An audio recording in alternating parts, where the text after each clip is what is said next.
Hello, everybody, and welcome to the Wench Bench, where friends sit and talk about fabulous fictional females and how their stories have influenced us throughout our lives. My name is Fonda. And my name is Alison. Today, Alison and I are going to be actually talking about the movies Heathers. For anyone that doesn't know about the movies Heathers, you may know more about the musical The Heathers, which the movie is based off of. Yeah, it's made quite like the resurgence, possibly due to Riverdale. Yeah, I believe season 3, episode 16 of Riverdale, they actually do this. That's like their musical episode of the season. They do Heathers. And so after that, it got a lot of people kind of figured out that it was a musical and then figured out that it was an old movie. Well, the movie's directed by Michael Lehmann. Yes, directed by Michael Lehmann and written by Daniel Waters. Yes. So Allison's been very excited, listeners. I just finished watching it earlier because I was doing it bit by bit just because work schedule. So a lot of what I might have to say will be choppy because my watching experience was choppy. That's fair. Yeah, I've watched this movie quite a few times. I do love it. It is fucked up and weird. So for anybody who doesn't know what Heathers is, it is a dark comedy that came out in 1989, and it stars Winona Ryder and Christian Slater as the two main people. So before we get into the full synopsis stuff, I'll do kind of just a basic rundown of what this movie's about for, like I said, anybody who doesn't know and who possibly might not want to listen, because this movie touches on some pretty dark things, as would be implied by the name dark comedy. Yeah. If you don't like any of the themes that Allison's going to quickly say happens in the movie, I would suggest not listening. Yeah, because there's not much else to talk about except for some fucked up stuff. Yep. So the movie follows Veronica Sawyer's rise and fall in popularity, closely tied to the apparent suicides taking place in her school. So if discussions of suicide, murder, school shootings / bombings, and violence of that sort are not something that you are comfortable with, then I would suggest listening to a different one of our episodes. Perhaps pop back to Encanto. That was a fun one. That was a great one. A little lighter fare. Yes. Back when the movie was released, it was considered a flop by many, including Roger Ebert, a critic who is extremely hit or miss for me on his reviews. But he gave the film 2.5 stars out of 4 and wrote that the film is, quote, a morbid comedy about peer pressure in high school, about teenage suicide, and about the deadliness of cliques that not only exclude, but also maim and kill. Which is a pretty good descriptor. But I think he meant that as a bad thing, whereas I feel like that's a good descriptor for a dark comedy movie. Yeah, I feel like he hit the nail on the head to be like, if you want to watch a movie that talks about these things, then this is the movie for you. Clearly, it's gained a cult following in its time since its release, a part of which I think has to do with a lot of the slang in the movie. My favorite personally being, that's so very, which is just a fun, you don't actually give a descriptor, you just say very, and your brain fills in the blanks. So I love that. Waters chose to make it up rather than using what was popular at the time to give the movie a timeless feel that I think actually did work in its benefit. Yeah, because the film, isn't it in a fictional town as well? It's in Ohio or something, but it's in a fictional town in Ohio. Yeah, the whole thing is completely made up. Yeah, once it came out on physical media, it gained more of a cult following. And I think another part of its success came with the fact that it came after, near the end of the John Hughes era of movies. So think like Breakfast Club, Pretty in Pink, 16 Candles, that kind of stuff, where there were all of these high school movies that were all like romantic and kind of very smooth edges, and then in plops Heathers, and it's just like, hey, do you like all those, but like super twisted and fucked up instead? And I did like that. In 2010, the film was adapted into a musical, which is something that we'll probably talk a bunch about because I do love the musical. I'm more familiar with the musical. It's great. It's quite an impressive musical. As I mentioned, it was brought kind of more into popular vernacular again recently from its appearance on Riverdale, where Betty plays Veronica Sawyer and Jughead plays JD, and it just like chef's kiss, perfect Riverdale universe casting of this movie. Let's move away from Riverdale, please. I have like conflicting emotions about that TV show. I finally had to give up on Riverdale. It was I lasted longer than I think most people did, but I know did. I stopped at season 2. Like after season 2 ended, I was like, I'm good. I actually stopped at season 3. Yeah, season 3 was the end for me. So did you have, like, before we get into the synopsis of the movie, before you went into this, like, were you kind of just expecting it to be the exact same as the musical? Like, did you have any sort of other expectations before you watched it? I think I thought it would be like the musical, because it's a musical. It's like they can still be dark, but they definitely like don't go in depth to a lot of dark elements as I feel like a movie or a show can. Yeah. In the sense that like there was a lot more guns in the movie. Yep. Than in the musical. And even like again, because it's a musical, they're singing and there's a part of it that's like you're bopping, you're like, this is a beat. Like, I know what's happening is terrible, but this is a beat. But the whole time I'm watching the movie, I'm just like, yeah, but the whole time I'm watching the movie, I was just like, this is just really dark. Like, there's nowhere for me to be like, da, da, da, like at all, kind of. One thing I didn't like, and I mean, like, I think a lot of people didn't like it either, in the sense of like with any old movie, there's, I think, a lot of things that age well and a lot of things that don't age well.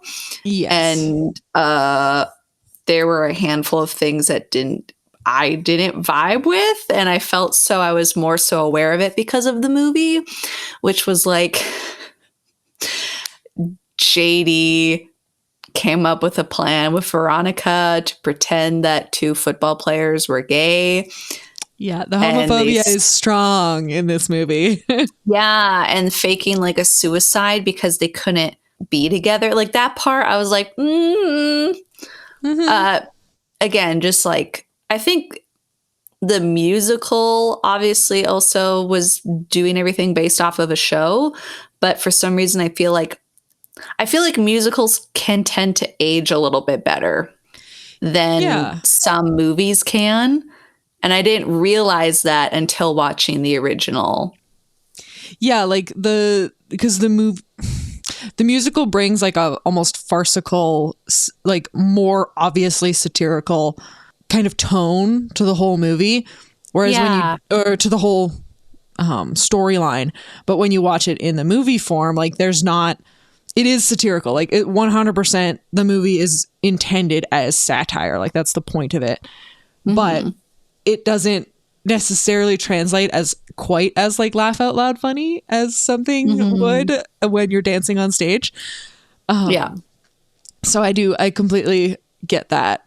Although it is interesting that you had like basically experienced the musical first and I had experienced the movie first. So especially rewatching the movie, I'm like, holy shit, they really just copied the movie and put it on stage and added music. Like there are some lines that are the exact same and I'm just like, oh my God. I did pick that up, and I was probably because like if a line is perfect, why get rid of it is my point of view. Like exactly. They had this movie is like so full of incredible lines. And what I was going to say with like the reduction of the gun violence compared to when they brought it to stage. This movie came out before Columbine, and that was kind of the beginning of like the reduction of like school gun violence in movies. And so like if this movie had come out later, I think it would have looked a lot different than it did. And so it's kind of this weird like time capsule that came like, I don't necessarily want to say at the right time, but it wouldn't have been the same. And I don't necessarily know if it would have gotten the same following if it came out after that either, because then it would be like, why would you release this? But either way, I think we should get into the synopsis so that we can start digging into all this stuff a little bit more. Yes. Let's talk about the multiple Heathers and the one Veronica. The one Veronica and all the Heathers. The movie follows Veronica, as I mentioned, played by Winona Ryder, a young woman who finds herself in with the popular girls, Heather Chandler, Heather Duke, and Heather McNamara, also known as the Heathers. For ease, I will be using their last names to reference these gals, because or they're color coding, because they're color coded. You could just be like red Heather, yellow Heather, green Heather. Yeah, red Heather is top. That's Heather Chandler. Yellow, I believe, is McNamara, and green is Duke.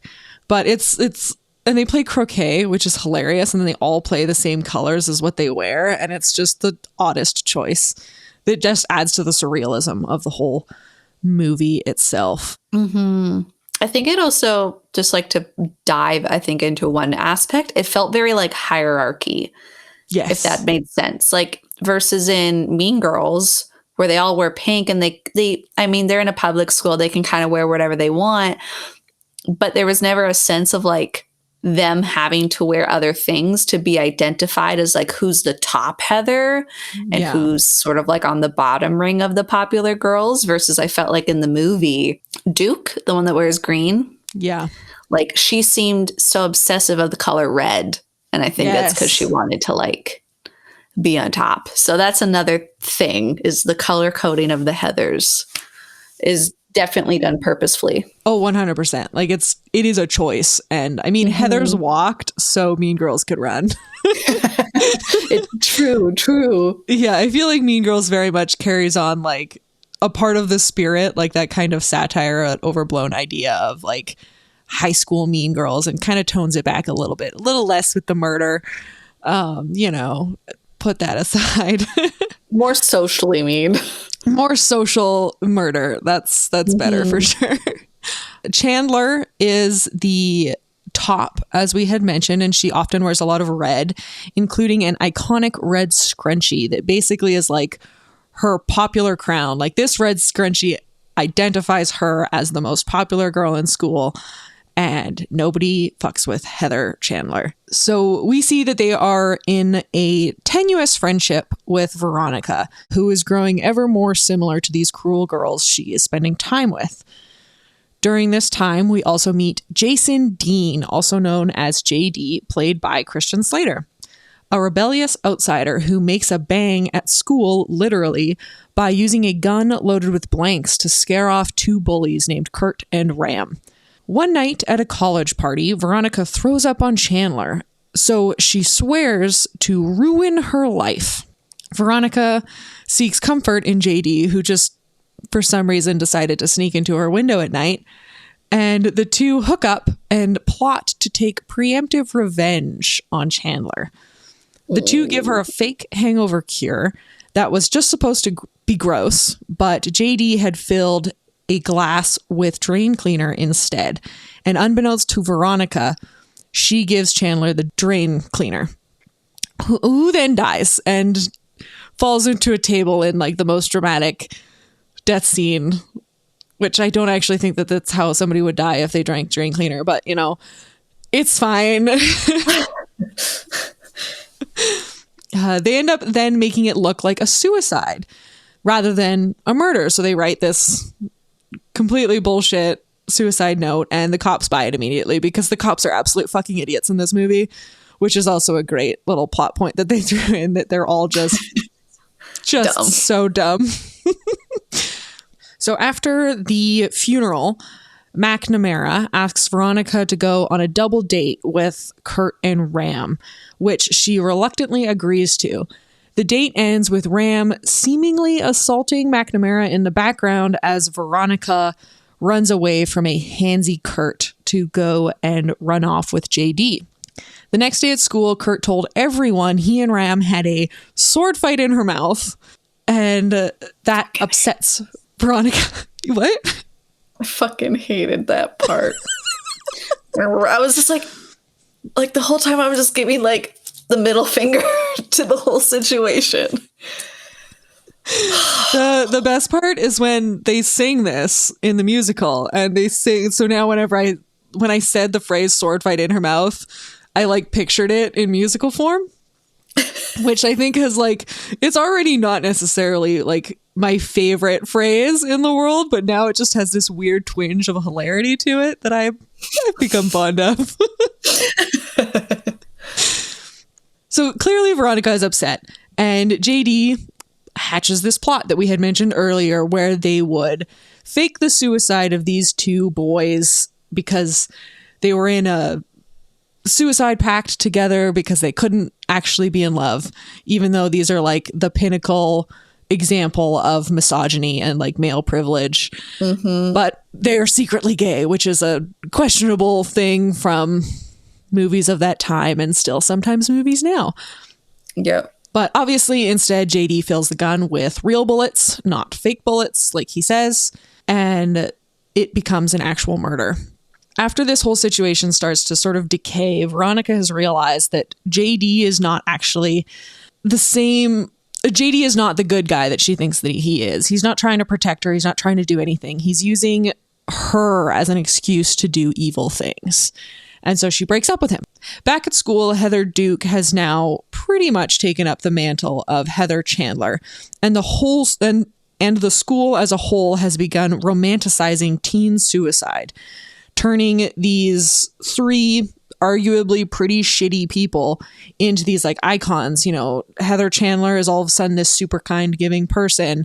Kurt and Ram are smart and good, and these like, oh, they were kind souls who couldn't be themselves, and so they've completely changed the entire narrative.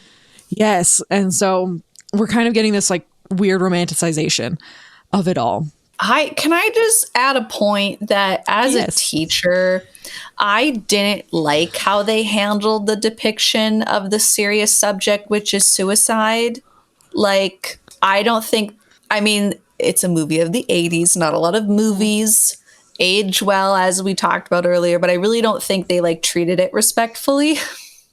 No, and that was it was bringing attention to back then. That is what they did to the ideas of suicide. That's why there's a band in the movie that has a song like "Suicide Don't Do It" or something like that.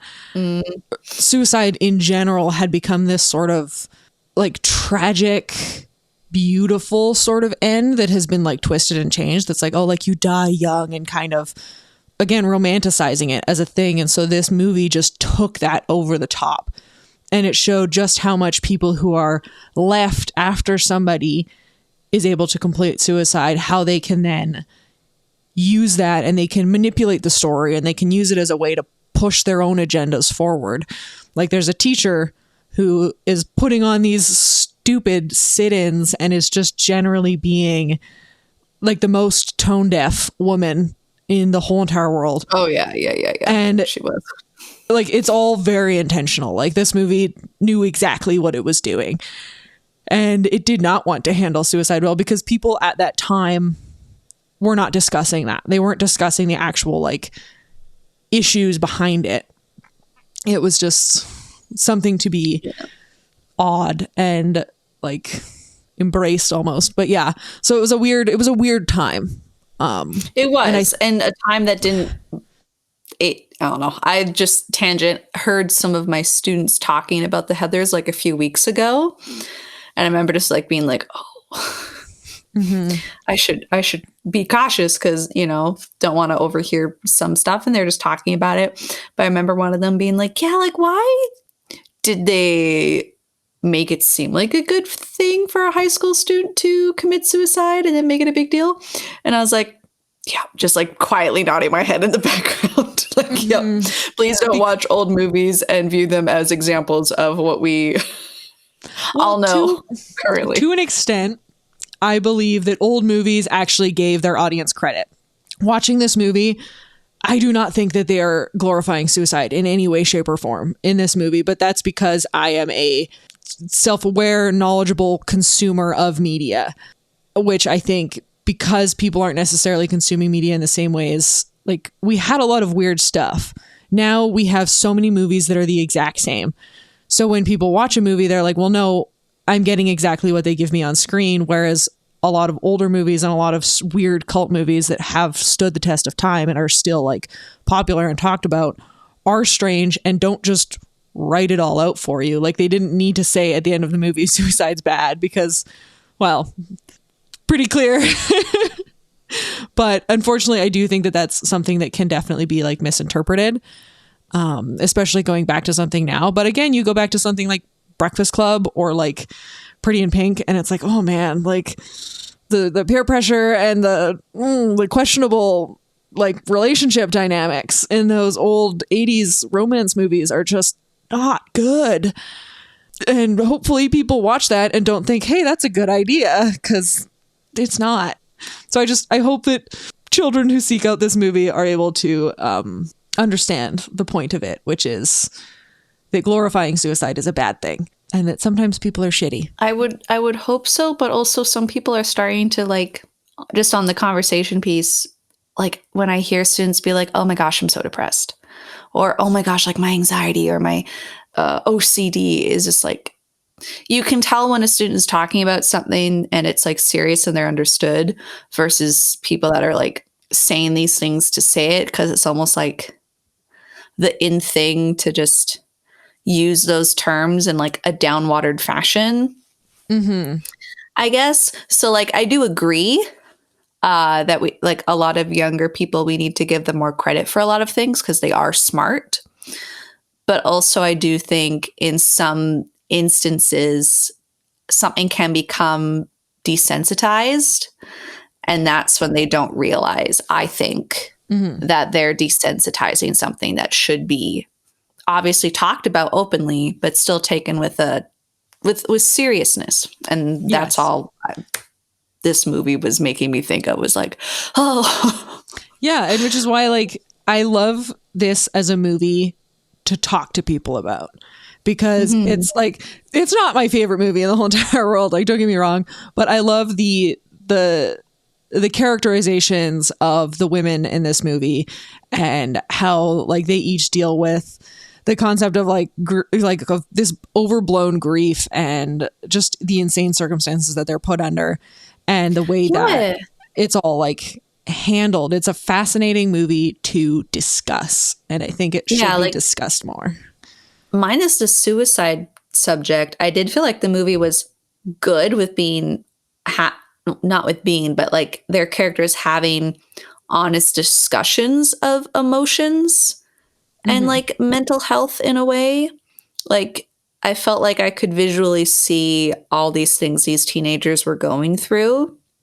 And I think like the movie had no problem talking about like sad feelings, negative thoughts, etc., which I appreciated. Yeah, and to kind of continue the synopsis here, but also tie it into like our discussion. The next kind of major points that happen in the movie is Heather McNamara and another girl at the school, Martha Dunstock, also known as Dump Truck, because she is plus size and therefore obviously bullied for that. They both attempt suicide after relentless bullying by Duke, only to survive and have the bullying continue, saying they were trying to be like the popular kids, but failing. And so these two characters who are, after two very clearly fake suicides, these are the two characters who are actually like genuinely having actual thoughts of suicide and actually having a hard time, and who are like, it's like, no, like these are genuine attempts to take their own lives because of the level of bullying and cruelty that they are dealing with. And those two characters, more than anything else, I think, are what underlines the suicide needs to be talked about kind of intent of this movie, is like those two characters are completely pushed aside, and it's like they needed to be talked to, like they needed more support. Luckily, they had a character like Veronica. Veronica actually is the one who steps in and saves McNamara. So she makes it so that she cannot take her pills. And in the movie, she like basically rips all the pills out of her mouth and like makes her spit them all out. I think in the play, she makes her like throw them up. But Veronica's like, no, like don't let this get to you. Like, because McNamara was genuinely seeking help. She called into like a phone hotline being like, I feel like all of these negative feelings and I need help with them. But then it was turned around because back then, much like today, I think we are getting better, but it wasn't talked about as something that you could go and seek help for. It was just like, get better. What are you talking about? Take a walk outside. Like all of those like horrible things that clearly don't work. But yeah, we have these two examples of genuine depression that I think really highlighted the story well. I agree, yeah. And what they were trying to do. Continuing on, JD, distraught from losing Veronica, decides he needs to take revenge on the whole school by blackmailing Duke with photos of her and Martha from their childhood when they used to be friends. And he also gives her Chandler's red scrunchie. So now she is officially the queen of the school. He convinces her to get kids to sign a fake petition, which is actually a mass suicide note, to be placed at the scene of the crime after he blows up the school during a pep rally. He then convinces Veronica's parents that she is suicidal as well. And fearing for her life, Veronica fakes her own suicide so that JD would find her dead. After which he decides to still continue with his plan, and she follows him, managing to thwart him. During their altercation, JD gets shot, and Veronica staggers out thinking that he's dead and thinking that she had managed to stop the bomb and everything was okay.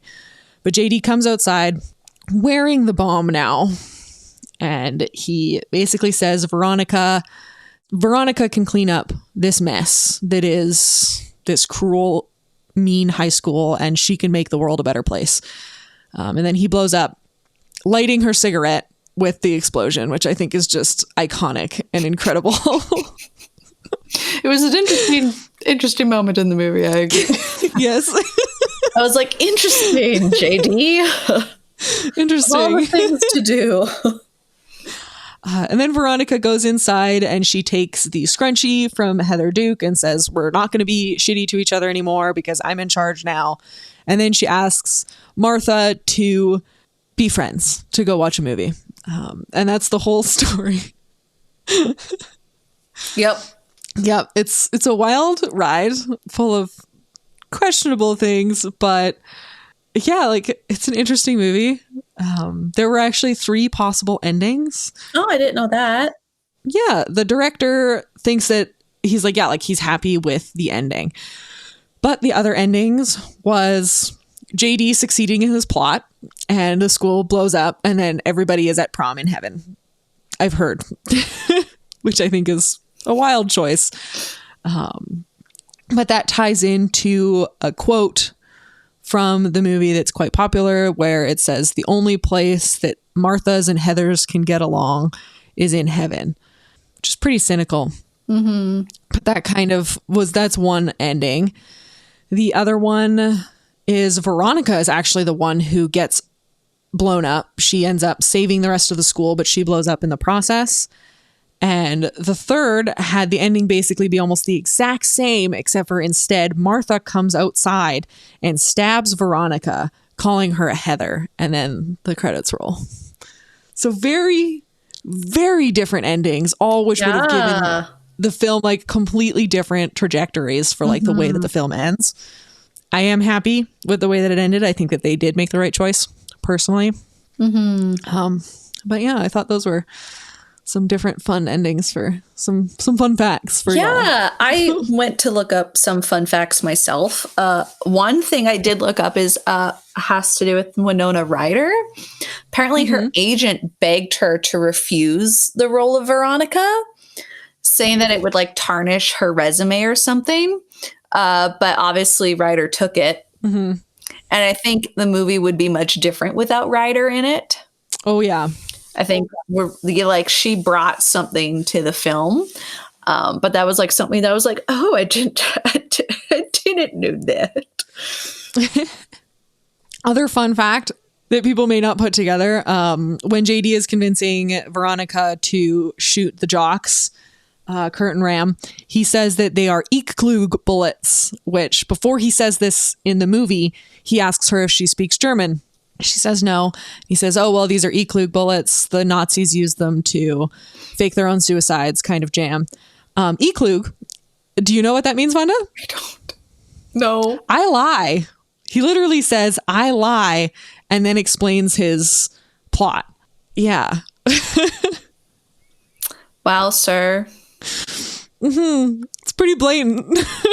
Well, yeah, if you know German. Yeah, and so then later on in the movie, when she brings it up, she says "Klug," like she's accusing him because then she's realized what he meant, and she's like, "Yeah, like you asshole, you've been lying to me this whole time." I hate JD. Like, see, even in the musical, I have a problem because I love characters like this, and I just like. As we've discovered through our experiences with our True Blood episodes where Alison has crushes on problematic people, it might also help that like I love Christian Slater, young Christian Slater, huge crush for Alison. We actually just recently rewatched Robin Hood, Prince of Thieves, which has Kevin Costner in it, and then it does have Christian Slater in it as like this young character named Will Scarlet, who like young Alison loved Will Scarlet. He was one of youthful me's crushes as a child. One of Alison's many childhood crushes. Yeah. And so you throw in like an actor that I like in a role of this like problematic, like extremely possessive and like all of these like horrible traits that we've discussed many times. It's like liking those traits in fiction is very different than liking those traits in reality. But yeah, there was a time in my life where like young angsty Alison like wanted to be like Veronica. In reality, I was probably closer to like Martha / Betty is the character of Veronica's best friend in the movie, but Betty and Martha were kind of melded together for the musical. Yeah, I was gonna say I remember being like, I don't know who Betty is. Yes. Yeah. So they were kind of melded together. That makes sense. But that's definitely the character that I more actually was, which was kind of like just the chill friend who's kind of left behind for like the popular people. The idea of having the edgy outsider guy who thought like everybody was weird, but for some reason he liked you. I was just like, yeah, that's good. Oh, Alison. I am fully aware of my problems. Everything is fine. Young Christian Slater could get it. He's creep me the fuck out. That's fair. He is frightening in this movie. Very predatory. Yes, like very just like obsessive over everything. And yeah, like just the way that he convinces himself that this is good and that this is right is shocking. But let's refocus our brain to the fictional females of this movie. Yeah. So we already did discuss like Martha and McNamara's actual like genuine suicide attempts. But like those characters themselves, I think, even though they weren't necessarily central to the plot of this movie, I found them to be some of the more interesting ones. Like Chandler is just classic bitch. She's not really around long enough for you to really get her character. Yeah. No chance of character growth there either, because she can't have that. Yeah. And I think Duke in the movie, they do a better job than I think it translated to the musical. Because in the movie, you really see Duke struggle with bulimia in the movie. Mm-hmm. And that comes from bullying that she's getting from Chandler. It's like, yeah, like, so she's not eating things. And then after Chandler dies, she doesn't care and she's not throwing up anymore. She's not feeling that same pressure to have to try and conform. But then she also takes that power and rather than doing better with it, does bad. Yeah. Yeah, not a fan of, but I get it. Like the movie itself just did a good job at showing like for anyone, but I really think for girls, at least from our own experience, can't talk too much about guys, but I'm certain they have dealt with just as much like toxic friendships in high school, like the desire to be popular, like the issues that cliques and stuff have. And it's just like, I thought the movie did a good job. Same with the musical. I think both did a good job at being like, yeah, so being a teenager in high school sucks. And if you're a girl in the school system, or you identify as a girl in the school system, it sucks for you a little bit more in some areas. Yeah. One of my favorite quotes is, "My teen angst bullshit has a body count," which I think just is great. It's a good quote. Because it's a great quote. And Veronica is such an interesting character. She wears a monocle, which I think is just wild. And I'm kind of sad that they didn't put that. Like they might have in like the actual like Broadway stage musical. But when she writes in her journal, she wears a monocle. And it's the most ridiculous, strangest choice. And I could not find out why that was made. But she does. And she's just this, she did what she needed to do to be popular. And then one of the other more famous quotes is right after they kill Heather Chandler, Veronica says, "I just killed my best friend." And JD says, "And your worst enemy." Then Veronica says, "Same difference," which is a surprisingly insightful commentary on friendships in high school, I think.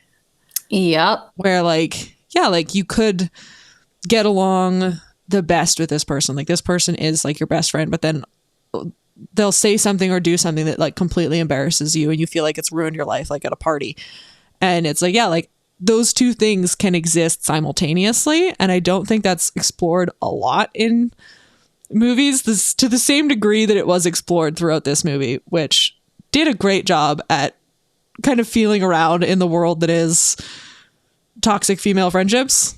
Because yeah, like we see good ones. Like we see when Veronica wants to start hanging out with her friend Betty again. There's this croquet scene that I think is very good where Veronica, like where the balls touch together. And so Veronica has the opportunity to smash Betty's ball away. And Veronica tries to say like, no, like I'm just going to go and like keep playing the game. I'm not going to do this like kind of backstabbing move that is a part of the game. And it's kind of how you win by sabotaging other people. But she's like, I don't want to be like that, basically.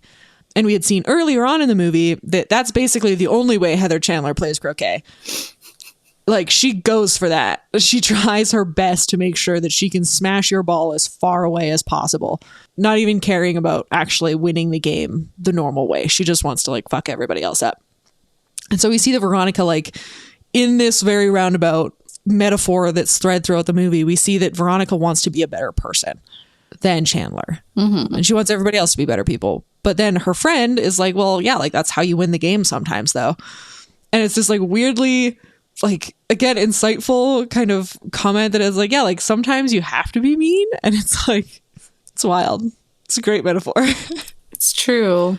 It's not even just being like, I don't think like people honestly try to be mean. I think it's just like the honesty that can come with being like upfront and not like beating around the bush, so to speak, can be taken as mean.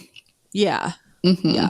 And well, yeah, because like at the end when she calls Heather Duke out on her shit and takes the scrunchie away, it's like, yeah, like that could be considered as mean, like as her smashing the ball away.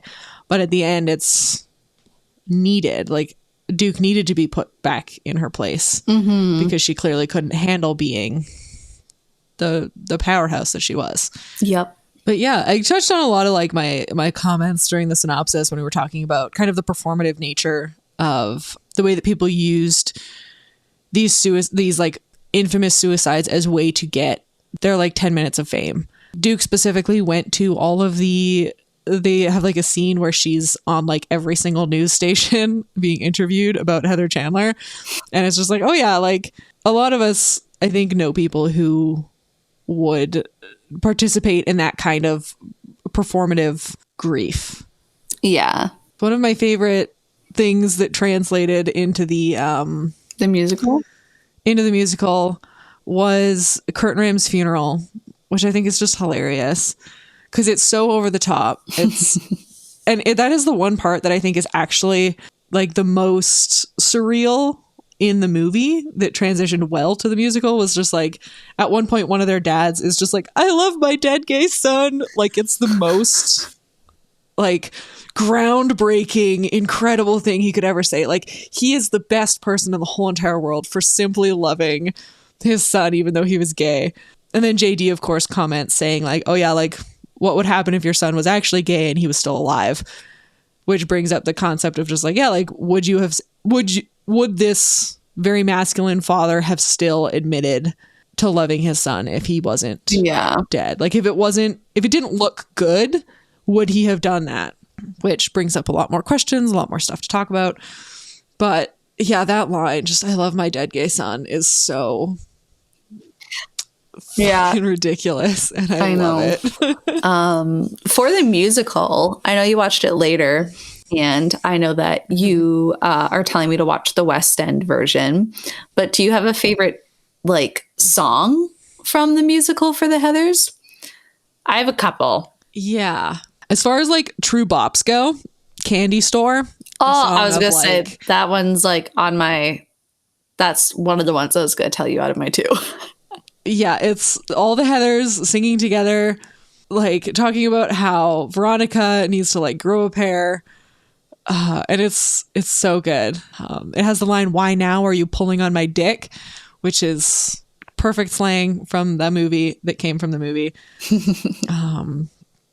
And the other song is Meant to Be Yours. That's like the one where I think it's just because like I genuinely enjoy like the vocal changes that the actor who played JD did in this, where it really shows like the decline and like the mental instability of his character, how he's like weaving between this like desperate begging to this like angry, like, no, we're meant to be together, and like how obsessive it is. And it's like, it almost feels like a Jacqueline Hyde kind of song where you see his like two sides, the side that Veronica fell in love with and then the side that he was like actually was.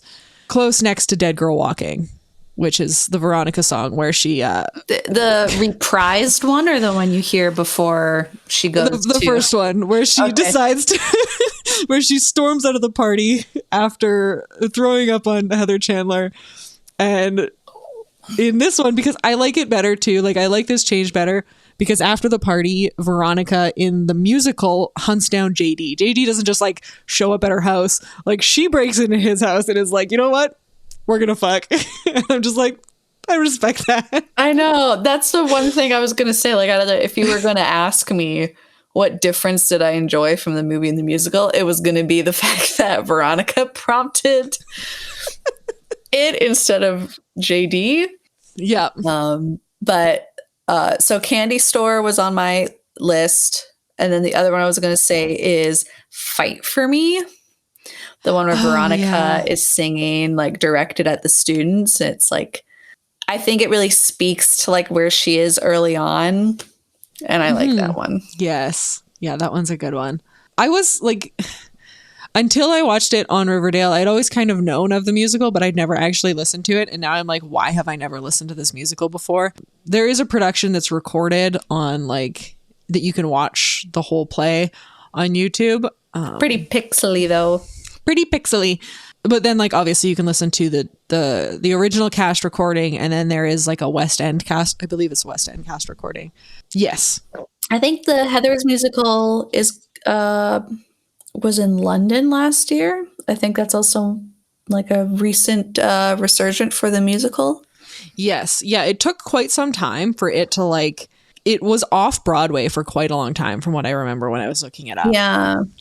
But I think 2014. Yeah, because it came out in 2010, so it took quite a few years for it to like kind of get to Broadway and to get popular and to sort of pick it up. As far as like transfers go, I think it regave the story the life that it needed to be more applicable now. Because the movie is dated. The movie has its problems and its issues, as do pretty much every single movie in existence. But yeah, I think that the musical did a good job in revamping it for a new audience. I agree. I have nothing else to say. No, I am good on my things to say. I have told you all about everything. Allison's feelings about JD. Allison's feelings about JD. More and more evidence of why I read some things that I read and have questionable taste in men in fiction. My real life taste in men, I think, is great. My husband is a wonderful, kind, understanding human being who's sometimes a jerk, but never to me. Usually, which is the important part. The jerk attitude is directed towards me, audience. He's an asshole to other people, but not to me. Which I think that also like kind of ties in, right? Like in a better way than in I will kill anybody for you. He's like, I will be an asshole to anybody for you. And I was like, that's good. That's a good like reality level of relationship. I never asked for this though. I never asked to be on the receiving end. See, he's like, I'll be an asshole to anyone for you. Yeah. But unless there's something you're not telling me, I don't think you or I told him to be mean to me. Well, most of the time he's just mean to people for fun. He likes picking on people. It all started when Fonda was working at an ice cream shop and we went there on like I think our very first date. And Fonda handed him a spoon that was broken. And it just went downhill from there. I didn't mean to. It broke as I handed it to him. Yeah, that's the beginning.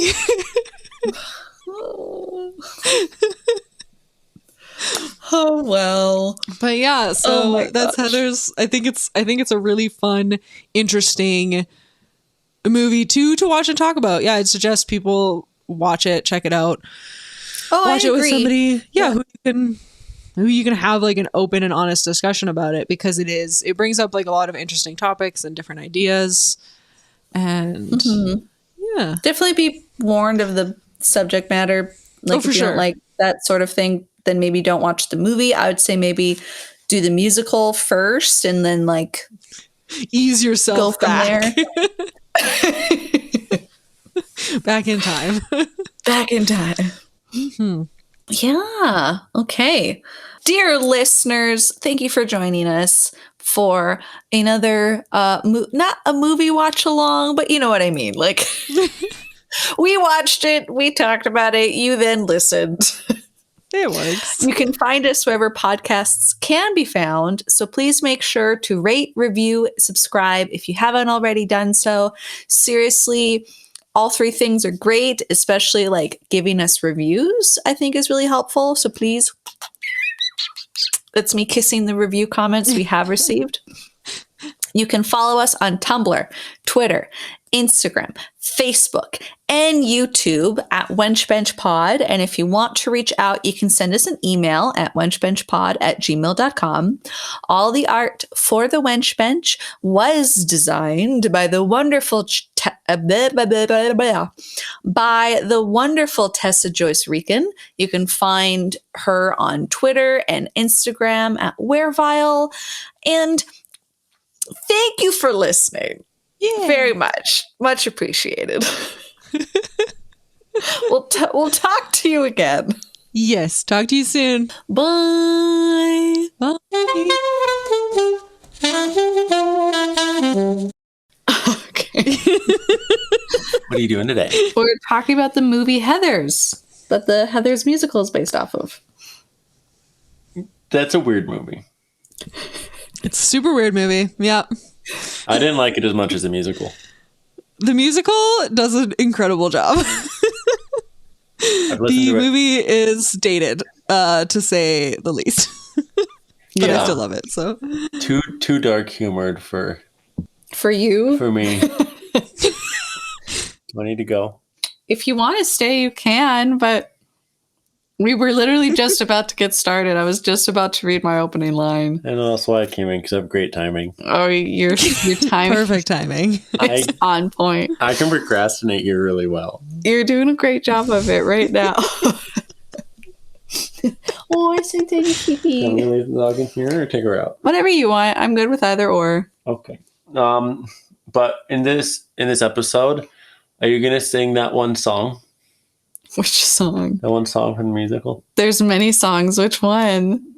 You know, like, you make my balls so blue. I will not be singing. I actually prefer the West End song. It's different. It's called You're Welcome. And it's top notch. They're like, you're welcome. Come get your football star. I'm just like, this is great. Yeah, it's excellent. I would suggest listening to the West End recordings because it's a whole new song and I actually prefer it. So Oh, I'll do that later. yeah, just as date rapey though. So Oh, that's great. okay. Well, Yeah, it's uncomfortable in that aspect. Okay, bye. Lots to talk about. Don't blow up any schools. I don't plan on blowing up any schools. Don't let Alison or I JB. really doubt. Or JB. Yeah, no, we won't. We won't let the fictional character do it again. Okay. Excuse me. 3 minutes into recording.